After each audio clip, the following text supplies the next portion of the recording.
大家好，歡迎嚟到 Wally Magazine。今日係2025年嘅7月18號啊。呢條係第二條片嚟嘅。今集咧想講咧兩個咧都好似唔關係，但係其實咧同樣說明一件事相關嘅新聞喎。第一個咧就係咧尖東嘅 DFS 咧嗰個叫免稅店啦，大型免稅店咁啊，即係執笠咯。原來咧佢已經咧曾經係減咗70%租噶啦，都要執啊！成日話租貴租貴，嗱依家減70%俾你咧都做唔住喎。嗱依家又冇疫情又冇剩啦，係嘛？亦都咧見證住咧尖沙咀啦，尤其是尖東咧嗰種衰落嘅情況啦。咁啊另一邊廂咧，嗱新世界咧今次就唔係淨係講佢債喎。嗱咁啊你都知佢啲債嗰啲啦，啱啱有一個新債咧又好似搞唔到啊，係嘛？咁啊依家咧就傳佢咧就賣呢個11 Skies，咁咧仲要蝕50億添。嗱呢個都唔係最重要喎，最重要原來佢嘅出租率咧得40%喎，好多鋪頭都係揾白板圍住㗎咋，入邊得2間餐廳營運嘅啫。咁啊，到底係點解呢？嗱，高端客嘅消失啦，遊客嘅絕跡啦，咁啊唔係零嘅，但係呢，支撐唔到呢啲經濟啊。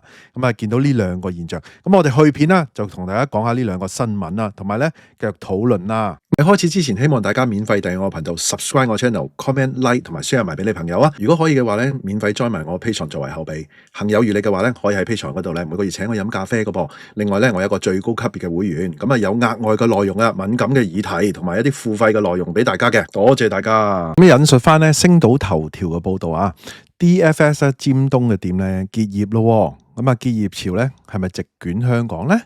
咁啊唔單止係食肆啊，戲院都捱唔住啦，連高檔嘅消費市場咧，亦都面臨咧縮減添噶啦。咁啊呢個消息係傳出嚟嘅，咁啊但係咪真實咧，定係點咧？咁我哋不如睇下星島佢點講啊。有消息話咧，嗱國際知名奢侈品咧免稅店 DFS 咧 Duty Free 嘅 Shoppers，咁啊將喺咧2025年8月31號咧就關閉佢喺尖沙咀尖東嘅華貿廣場嘅門店。呢個消息一經曝光之後咧，立即咧喺社交媒體上面咧廣泛嘅討論添㗎。咁啊嗱，內地嘅平台小紅書咧流傳一封咧 DFS 發俾旅行社內部嘅信件啦。咁啊指咧該公司喺全球嘅網絡咧嗰個戰略評估之後咧，決定結束尖東嘅店㗎。哇！全球網絡評估係評估咗香港冇得玩喎，真係咁啊！即係華貿嗰個廣場店啦。咁啊嗱，其中咧信中啊指出，DFS 咧就專注喺香港咧2大核心門店，廣東道嘅旗艦店啦，同埋咧銅鑼灣嘅美妝概念店啦。概念店你諗下嗱，以應付咧當前市場嗰個勢態，同埋咧提升客戶體驗嘅。嗱，嗰個原信咧呢度有㗎，呢度有寫㗎。嗱，咁我講讀一讀俾大家聽啦。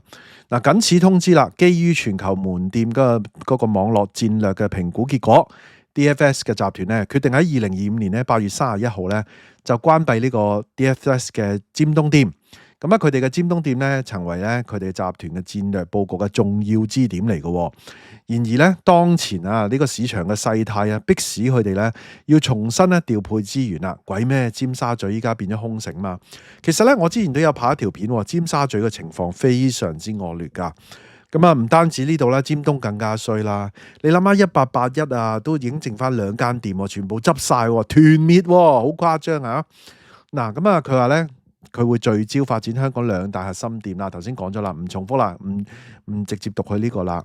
好啦，嗱，佢話咧，佢堅守咧都係呢啲咁嘅即係PR 說話啦，品質承諾諸如此類，提升經驗唔講啦呢啲嚇。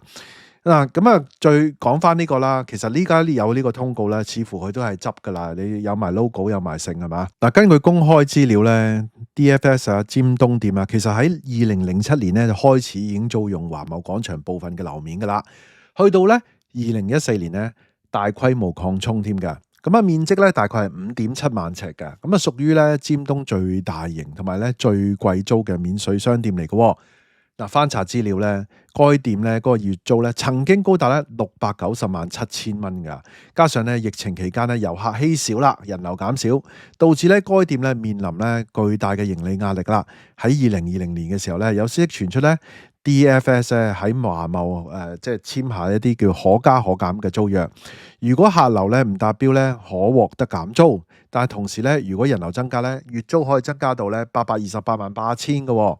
咁啊，依家都冇人流，大佬嗱。咁啊，我睇翻咧呢度咧，嗱，之前嘅睇翻之前，原來咧喺2020年咧，佢曾經咧將嗰個租金咧劈到207萬啊，即係等於咧舊租約嘅70%啊，劈咗70%咁多，即係尺租去到36蚊嘅咋。即係話咧，依家咧成日話租金貴，依家劈70%俾你，你做唔做得住啊？嗱，當然啦，劈咗70%就有啲可能低檔啲，比較以前做唔到啲行業做到，例如麵包，但係麵包都做唔掂啊！一齊50幾間喺銅鑼灣麵包戰爭係嘛？呢啲高檔嘅咧劈70%都冇用啦。記得大家即係太子珠寶嘅鄧巨明話咧，其實咧租金貴，但係咧調翻轉有生意先係緊要啊嘛。冇生意，依家減70%你都要走，尤其是尖沙咀有2個信息量啦，租金同埋尖沙咀核心區同埋遊客高檔客冇咗啦。DSF 咧喺全球有44間免稅店噶，咁啊匯集咧多個咧高端嘅品牌嘅，涉獵嘅範圍咧係遍佈咗時裝啦、配飾、美妝、香水、腕錶、珠寶。即係紅酒啦，同埋咧廣受歡迎嘅本身嚇，但係咧近年零售市場萎縮，DSF 咧其實位於澳門新馬路嘅 M8 商場嘅分店咧，其實上個月咧亦都撤離啦。咁啊有好多人話咧，澳門嘅情況咧似乎仲差嚇，但係當然啦，嗱澳門嗰個咧人均 GDP 咧講緊咧全球真係都係好高㗎，數一數二嘅。咁啊但係咧有啲人就話啦，集中咗喺某啲人身上啦，嗰啲拉高咗咁樣，唔係普遍都揾咁多錢嘅咁樣咯。嗱，對於咧尖東呢個門店結業嘅消息咧，網友反應不一啊，有網民咧表示驚訝，但係有部分人咧認為咧此舉咧有跡可尋。澳門咧亦都咧關咗好多間啦，主要咧 DFS 嘅裏面嗰個態度服務差啦，本地人咧都唔去光顧啦。咁啊，另外咧有網民指出咧，價格缺乏咧優勢，同埋咧地理位置偏遠亦都係原因之一。哇，其實喺出邊買咧，可能都未必差得過去嗰啲折扣嘅。所謂免稅店其實都唔着數啊，都貴咁樣。第二個消息啦，根據易發睇樓團啦，咁啊，淨係唔係講新世界個債務啦，係咪啊？嗱，新世界發展1017啦，因為咧流動性嘅壓力啊，據報咧正在考慮出售咧佢喺大嶼山機場航天城嘅綜合商業項目啦，叫做咧11嘅 Skies 或者叫做11 Skies 啦。咁啊嗱，有消息指新世界同埋機管局咧就出售事宜咧展開初步嘅討論啦。咁啊，市場估計咧介乎咧150億至到170億元嘅。較新世界投資額咧200億元係低嘅，即係蝕讓50億噶啦，啲人咁講。嗱，意味住咧呢個項目要蝕讓啊。嗱，講翻呢個商場啊，因為我今集比較零售多少少，同埋啲高端啊遊客呢個市場情況啦。11 Skies 咧係機場航天城嘅地標項目嚟嘅，咁啊總樓面面積咧達到380萬平方尺嘅，包括咧3棟甲廈啦、辦公室大樓 K11嘅呢個 Altira 11 Skies 啦，咁啊部分已經投入服務噶啦。咁啊然而咧，據悉啊，該項目依家面對好多重嘅挑戰啊，同新世界一樣啊，面對多重挑戰啊，同好多香港做生意嘅一樣面對好多重挑戰啊，包括咧租戶咧嗰個進駐度啦緩慢，航空公司咧未有落實將呢個航班咧轉移至鄰近嘅2號客運大樓啦。咁啊，大家都唔想喐啊嘛，呢啲環境係嘛，以及咧整體嘅嗰個經濟嘅前景不明朗啊，導致人流啊同埋消費力受壓啊。咁啊，其實都好難啊！新世界其中一個咧失敗之作，或者咧其中一個大投資就係搞咗呢個，用咗好多錢啊，借咗好多錢啊，等等各方面啦。咁啊，但係咧即係冇辦法咧收得翻啊。咁啊，其實呢啲項目咧，講真咧，即係都係燒銀紙啊，亦都幫助唔到佢咧帶嚟啲咩 revenue 啊，同埋咧前面你睇唔到嗰個即係嗰個光啊。如果佢賣到出去咧，蝕賣不如斬一攬，真係仲好過啊！嗱，消息指咧11 Skies 咧，截至6月咧出租率得40%咋，商場內咧有800個商鋪，大部分咧仲係俾白色圍板封住啊，淨係得2間咧即係餐飲咧營業過，咁啊服務咧其實係辦公室嘅一個即係樓內嘅職員嘅，即係冇街客啦，淨係做辦公室啦，係嘛？咁啊依家辦公室可能都冇咁多人。咁啊嗱，手扶電梯咧，亦都暫停運作添，死未係嘛？廁所唔知有冇人洗喎？如果咁搞法，嗱呢個項目嘅重點商戶咧叫 Kidsonia 咧，係兒童主題樂園啊，咁啊預計咧7月開業啦。咁啊嗱，但係香港咧好多中產帶咗小朋友離開嘛，咁啊睇下大陸人會唔會帶啲小朋友嚟咯？即係如果唔係都幾難啊，因為好多有小朋友嘅都想去出去外邊嘛。咁啊當然啦，城裏人嘅走出去，城外嘅人走入嚟啦。咁啊好多香港人咧就有小朋友就出去讀書又好，移民又好。大陸嘅人咧其實都係出去外邊多啲嘅。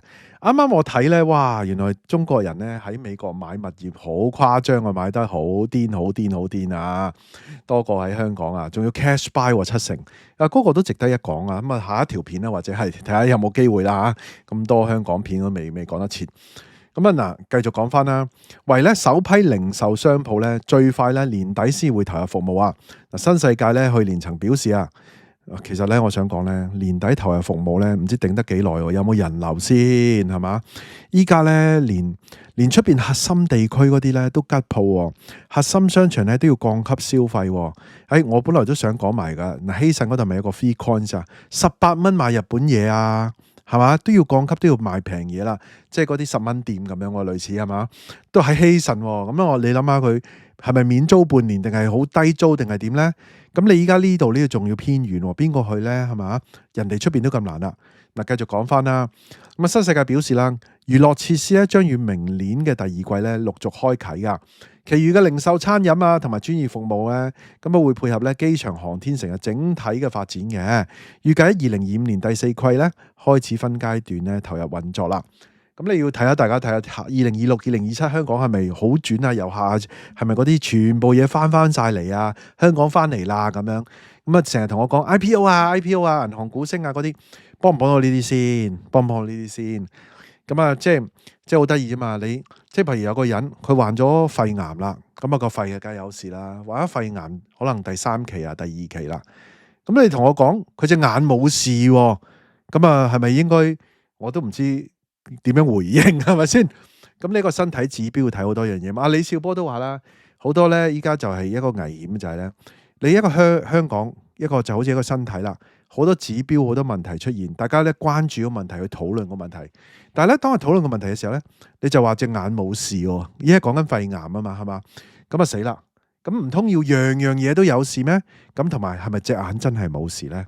原來隻眼都有事喎，後面係嘛？好啦，嗱繼續講翻呢個啦。咁啊，瑞銀啊點講咧？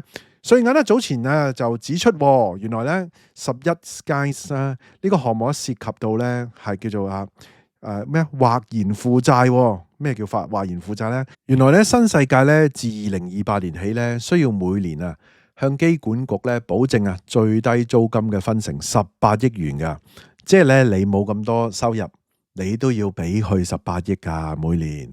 咁啊，如果咧成功出售嘅話咧，咁啊有助舒緩呢個財務壓力嘅。不過咁嗱，新世界咧就對於呢個出售嘅事宜咧不願置評啦。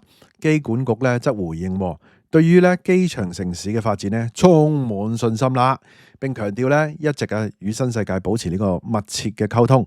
咁啊，計劃咧即係呢個項目啊，將於2026年年中咧陸續開放嘅。為進一步咧改善咧資產負債表咧，新世界咧亦都咧加快出售內地嘅資產啦。咁啊，早前咧亦都係以維港文化匯啦，咁啊叫 Victoria Dockside 啦作抵押，尋求咧高達20億美元嘅新貸款融資。嗱，之前已經880億搞掂咗，呢家又要再嚟啦。咁啊，據悉咧未能夠達成呢個目標嘅，即係未傾掂㗎。喂，佢嗰個抵押咗俾幾多人啊？排隊抵押，嗱，反映咗咧呢個集團嘅資金壓力咧仍然係出現㗎。咁啊嗱，即係我就想話啦，其實咧本身機管局咧都係負債㗎。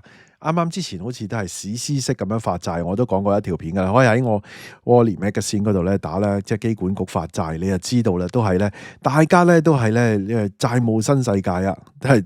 呢個新世界咧係香港咁解啊，成個香港嘅情況，但係咧都唔怕嘅，仲有好多空間可以發好多債嘅。嗱，今集內容差唔多啦，大家點睇咧？不妨喺下低留言啦。大家都聽到嚟呢度啦，希望大家 like 埋呢條片啦 ，share 埋俾朋友，記得未 subscribe 嘅要 subscribe 埋啊，可以嘅話 join 埋我 Patreon啦。多謝收看，拜拜。